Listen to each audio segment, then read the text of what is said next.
because this is the Speak Easy podcast, your number one podcast for the behind the scenes of what it is to be a successfully paid speaker or author. I am your host, Altovise Pelzer, the voice coach, professional speaker, certified life coach, Amazon best-selling author, and founder of the World Voice League. Guys, the World Voice League is a community of speakers, authors, and entrepreneurs coming together to learn, educate, and empower so that way they can create social change. With that being said, guys, the World Voice Summit starts February 1st. Super excited about that, guys.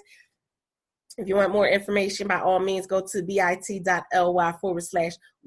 Voice Summit. That's bit.ly/World Voice Summit for you to get your free ticket to the World Voice Summit. 28 days of speakers, 80 plus speakers all coming together to empower, educate, and support. Now, today, let's talk about focus. I literally just came back from LA, from an event in LA. It was an amazing event. Kind of took my mind off of the focus of some things that I had to do for my business, because it's always something to be done in my business. But it also made me refocus on some things when it comes to, okay, now it's time to expand the team. Now it's time to really do some more major and big things. And one of those things when I came back was the Speak Easy podcast made it to number 12 on the iTunes chart. Man, that was bananas for me, because I've been consistent. I've been focused when it comes to doing the podcast and showing up, on different platforms with the podcast and being able to put it out there. So it's been an amazing journey, but it's been almost a 3-year journey. And so I didn't always have the structure of what a podcast should look like. I didn't always have the bells and whistles. I didn't always have the microphone and all of those things. I didn't have those things. What I had was these 3 things that I'm about to tell you. And I focused on those 3 things, and that focus led me to success. Most times we're focused on the wrong things. We're focused on what we did wrong. We're focused on what we can't achieve. We're focused on where we lack, in what areas we may not be 100% sure on doing X, Y, and Z. So we focus on that area. That's not necessarily the case. I found that what you focus on will be where you gravitate towards. So whatever you're focused on when it comes to your business, that's going to be where you gravitate. Whatever you're focused on when it comes to your health, that's going to be where you gravitate. Why? Because you're looking in the direction of where you're trying to go. And if that's not where you're trying to go, it's time to change the focus. I need you guys to put that in your phone, put it in the comments, put it in a notebook. Listen, write it on your mirror in your bathroom, in lipstick. It's time to change the focus. So many times we focus on the wrong things, and then we get upset when we don't have the success that we were trying to achieve. We get upset when we're not seeing things come to fruition that we really wanted to happen. Guys, what are you focused on? So we got to go back and say, okay, it's time for me to readjust some things and get back to focusing on what's going to bring me success. Now, can I tell you that the number one thing that I often see people focus on that is the complete opposite of what they should be focused on all the time, and that's money. I always see people so focused on money that they literally will go and do all of these things for money, and then they're miserable. They'll do all of these different things for money, and then when the money dries up, now they no longer want to do that business. They no longer want to, they're no longer passionate. Like they were passionate when it was about the money. When the money was coming in, the passion was there. But once the money was gone, then what? A lot of them lose interest. They realized that what they were doing was not something that they were really passionate about. It was just something that was bringing in a couple dollars and cents in the mean and between time. And that's okay on certain levels. That's okay in the mean and between time, but that's not where we want to be. We want to move towards being successful. How many of you want to be successful in 2019? I know I do. How many of you really want to be successful when it comes to 2019? I get it. I get it. There are so many different things that we could be doing and so many different opportunities to say yes to. I get it. How do we put ourselves in a position to be extremely focused in 2019 and really make the money and have the opportunities that we want? I'm going to tell you, I got you right now. So these 3 things that I had to focus on were people, conversations, and execution. Now, this is the thing. People often get it wrong because they think when I say focus on people, that you're focusing on what people can do for you. But that's not it. I'm talking about being focused on what you can do for other people. As a successful speaker, as a successful author, entrepreneur, guess what? You have to be focused on what you can do for other people. That is how we create our programs. That is how we write our books. That is how we do our speeches. Why? Because it's what our audience needs. So our focus has to be on our target audience. Who is that person? You should know your target audience so well that you know where they shop. You know what type of things they like to do, what kind of shows they like to watch. You should know your target audience that well. The problem comes in is that most people, when getting started, have not clearly defined who their target audience is. And so when we have not defined who the target audience is, now we've put ourselves in a deficit. Now we've put ourselves in a moment of we don't really have clarity. We're kind of all over the place and we're grasping for straws. We don't know exactly who it is we want to work with, so we're all over the place. Or we're not being able to take advantage of the opportunities that show up because I don't even know who I want to help. I've found so many people that will literally go and run all around the mulberry bush attempting to help everyone. And that is not how any of this goes. I get it. I understand we want to help the world. We want to see everybody successful. We don't want to see anybody broke and destitute. We don't want to see anybody hurting. But the reality is that we cannot help everyone. And when we try to attempt to help everyone and focus on everyone, we end up literally helping no one. Or we get twos and fews in between. We get a few people here, 2 people there, and that's about it.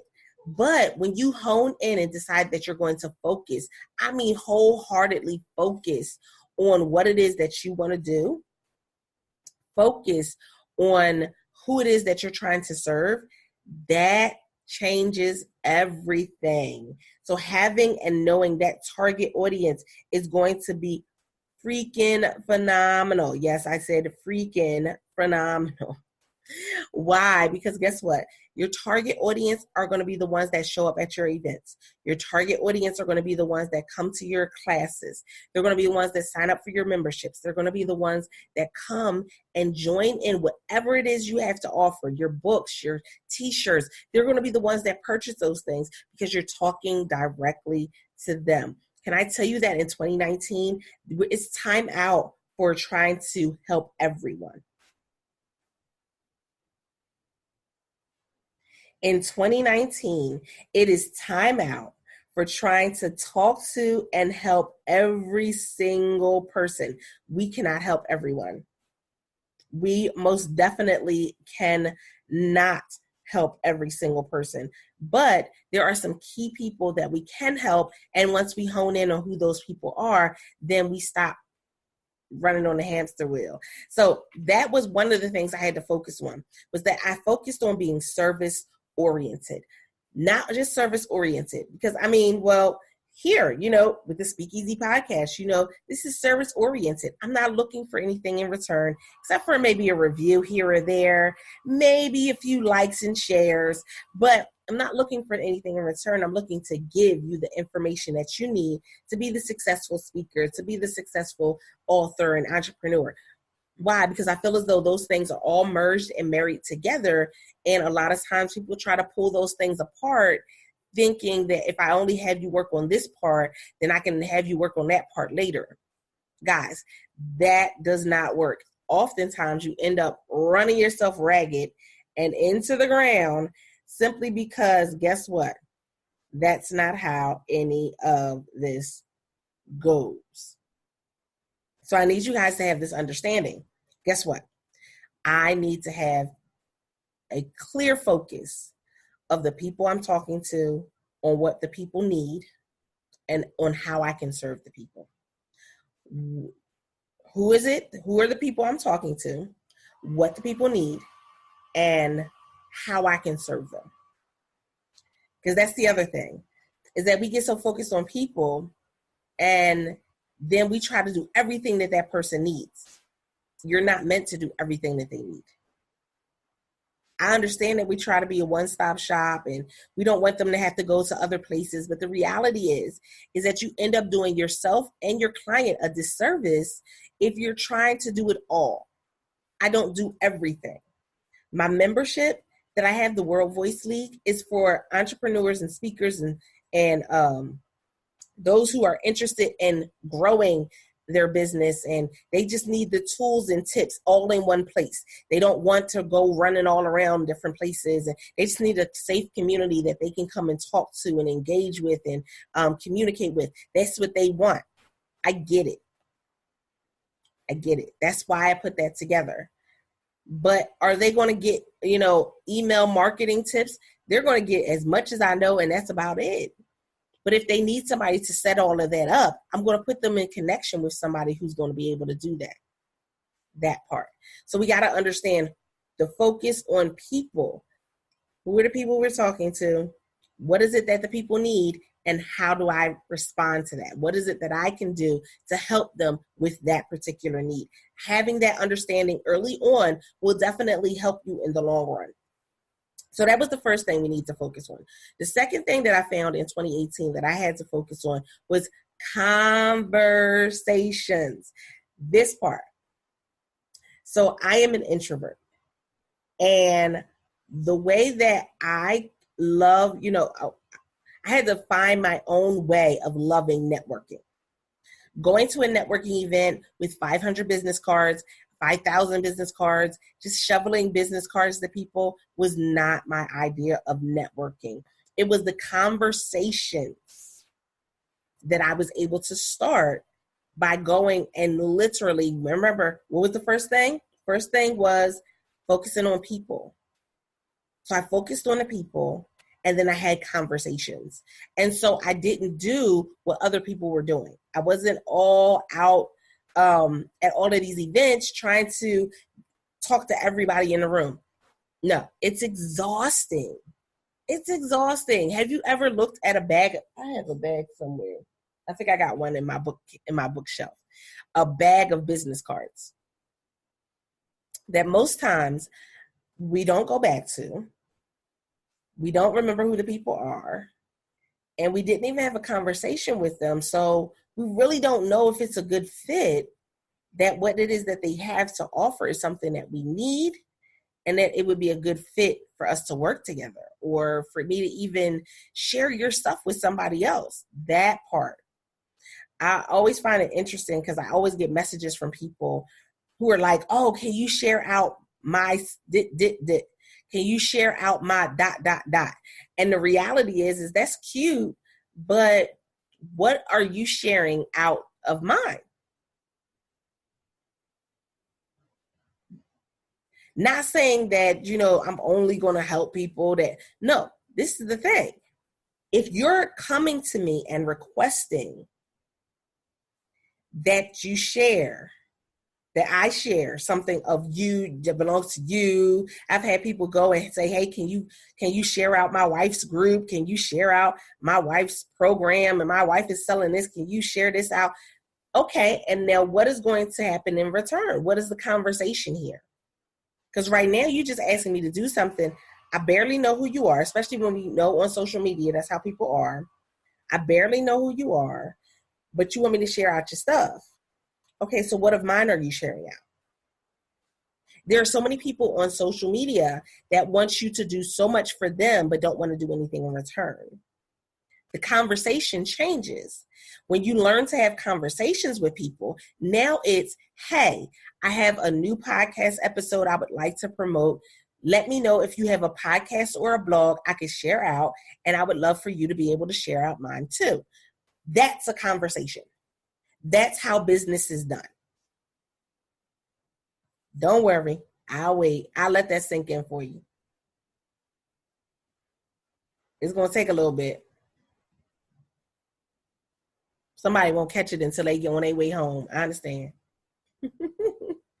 But the reality is that we've lost track of having real conversations. And I mean completely lost track of having real conversations, to the point where you'll just send somebody a link.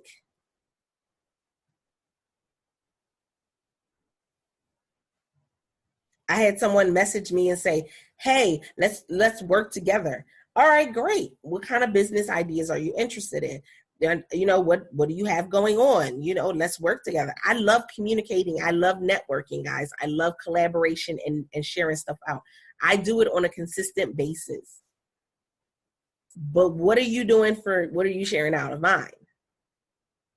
And so the person was like, oh, well, I have a business opportunity for you to get paid doing what you already do every day. No, I thought you were going to have a business deal, like we were doing business. And he was like, oh, well, no, that is business. No, that's not. Business is moving my business forward and moving your business forward. It's called joint venture. It's called collaboration.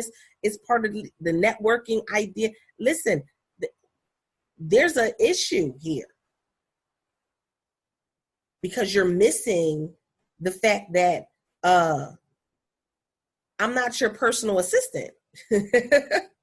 I'm not your virtual assistant. I think that's what I'm going to start doing. You know what? It's 2019.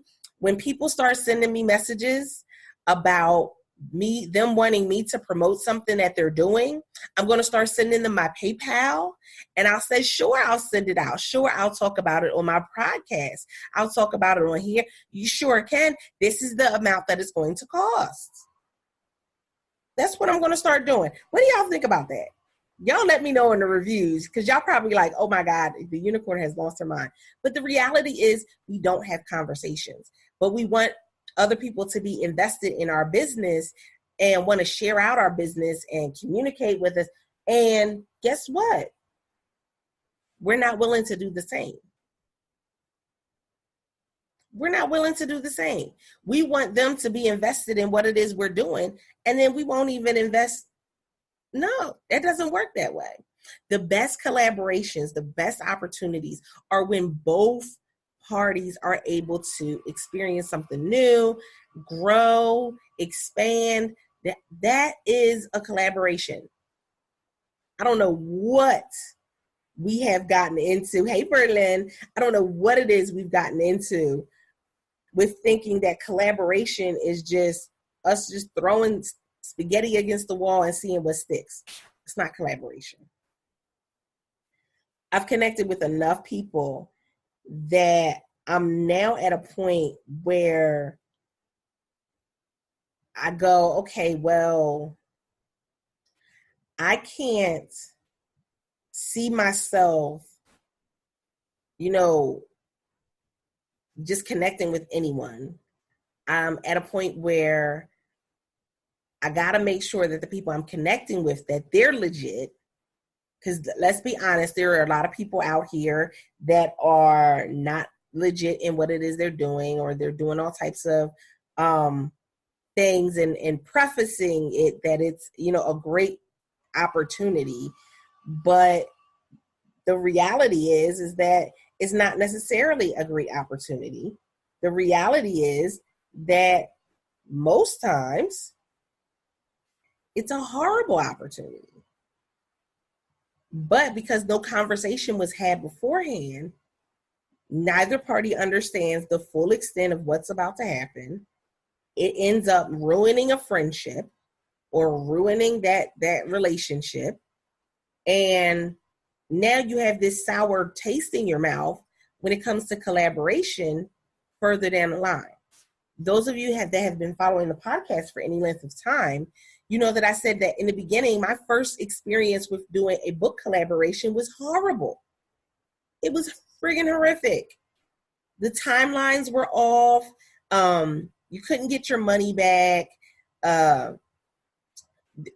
Things that should have been explained ahead of time weren't.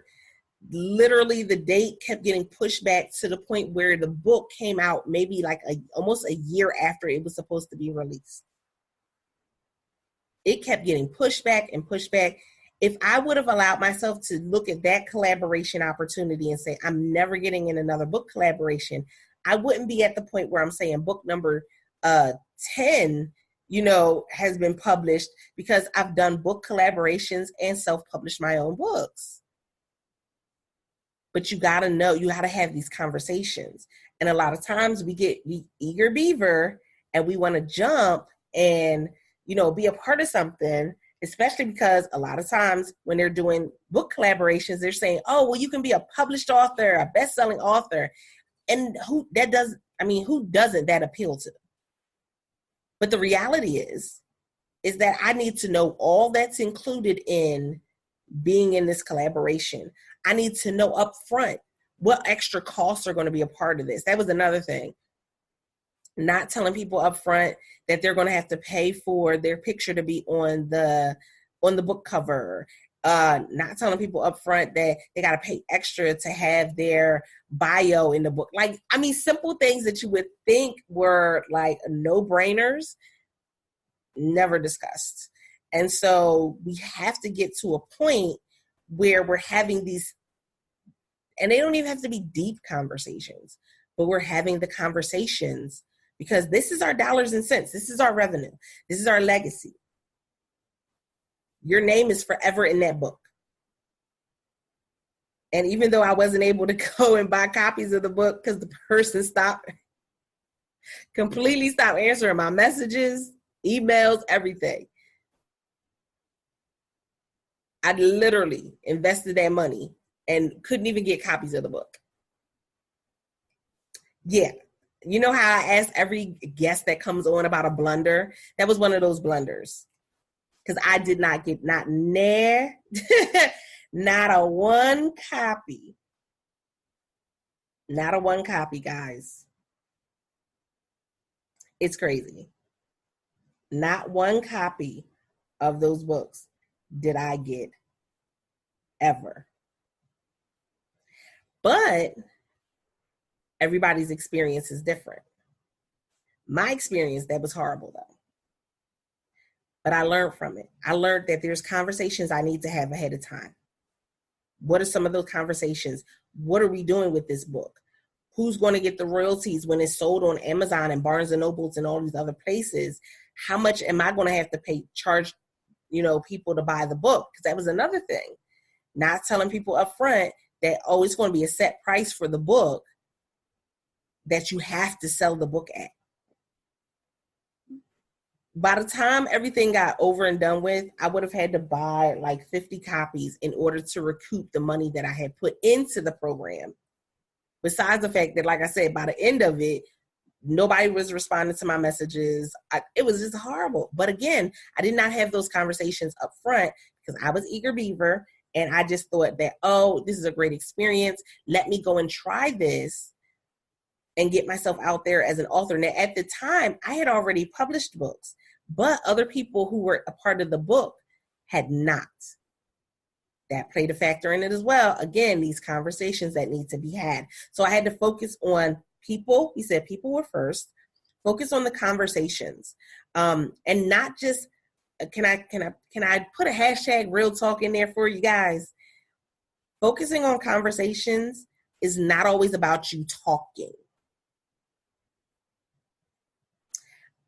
Dramatic pause. Focusing on conversations is not always about you talking. Focusing on conversations at times will be about you listening. Because you need to hear what the other person is feeling, what they're trying to say. Guess what? Sometimes it's not meant for you to say a word. It's just meant for you to listen. Because you can learn a lot from listening.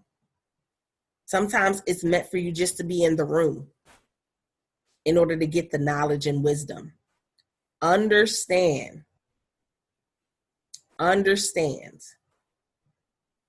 that you are put into this position for a reason in order for you to excel. But guess what? If you're not having the right conversations, you'll never be able to move. You'll stay in the same spot. You'll stay planted.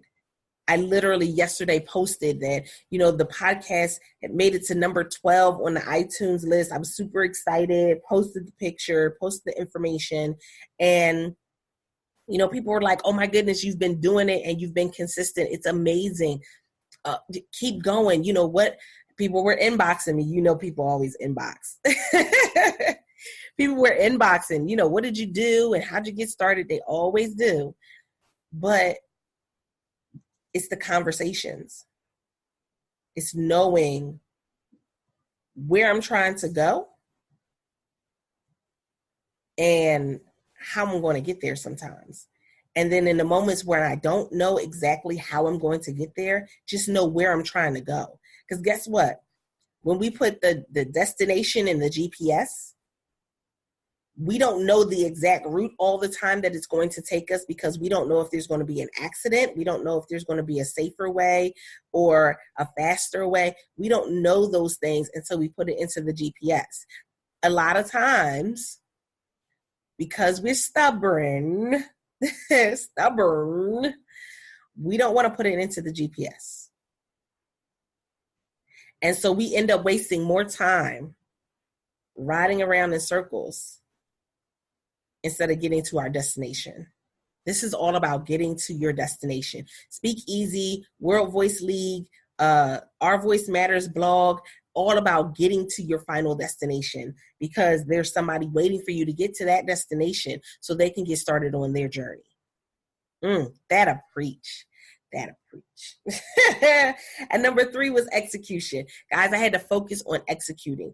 So many times we focus on trying to put all the ducks in a row. We get so focused and bogged down with trying to make out the strategy and make the plan and make it pretty. And guys, execution matters. So many times people literally get stuck in procrastination. They get stuck in thinking they're not good enough. They're not smart enough, tall enough, thin enough, whatever. But guess what? Getting stuck in procrastination and won't execute. Getting stuck in comparison and won't execute. We got to get back to the understanding that, guess what? I got to execute. That's what I got to do. Horrible song. Don't judge my lifestyle. But you got to understand, I have to execute. I see so many people who have great ideas, who are sitting on multi-million-dollar ideas and opportunities and not executing a darn thing.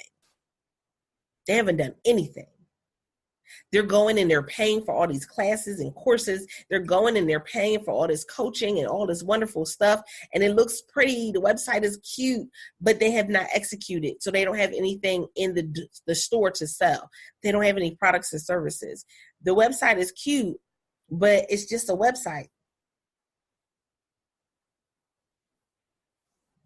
One of the things that I realized when I started with that wonderful website. It had no books. And then I had one book to sell on a website. I currently have about 70 products in my product store. They came from execution. It didn't come from the strategy. It didn't come from me writing down 19 and a half lists. It came from me actually executing. I have 10 books published. With number 11 and 12, I just sent in information for those between last month and this month. Executing. Not playing around. Executing. When you determine that you're going to execute on the things that are needed to be done, guess what happens? Either you make it or you don't. But even if you don't make it, you learn. Understand that. even if I don't make it 100%, I learned something along the way that goes back and becomes content and information and lessons that I can teach others. I get it though. I get it. It's easy. It's simple to be able to say, oh, well, I couldn't do it because of this. And I couldn't do it because of that. And I'm just going to put it off. And I'm going to get started next month. I get it. The reality is if you won't start today, then you might not get started at all. If you won't start today, you might not get started. Understand where you're at and what it is you're trying to achieve. So with that being said, guys, I hope that you got something from this particular episode. I just had to come and do that, share that with you. And again, that quick recap is you need to focus, or I found that I had to focus on people, conversations, and execution in 2018 in order for me to make some major things happen in my business and for my brand. And with that being said, those are some things that you really need to focus on as well. If you are a speaker or a author or an entrepreneur, I would love to have you on the Speak Easy podcast. If you go to bit.ly/Speak Easy podcast, all lowercase, you can choose a date that works best for you to come and be a guest on the podcast, on the show. With who? With me, your host, Altovise Pelzer, the voice coach, professional speaker, certified life coach, Amazon bestselling author, and founder of the World Voice League. Guys, we are looking forward to seeing you guys February 1st for the World Voice Summit. It starts February 1st. Make sure that you hop on over and get your free ticket, bit.ly/World Voice Summits, all lowercase. Hop on over, get your free ticket, and join us. You can come into whichever episodes or whichever messages that you think are going to work and be best for you. Oh, we get started on Friday. Yes. With that being said, guys, until next time, I appreciate you, because guess what? Without you, we would not be at number 12 on the iTunes list. Without you, there would be no us. So thank you to everybody who comes, even via the replay, into the Speak Easy podcast show studio audience. I appreciate you guys. And until next time, don't forget to press it out. See ya.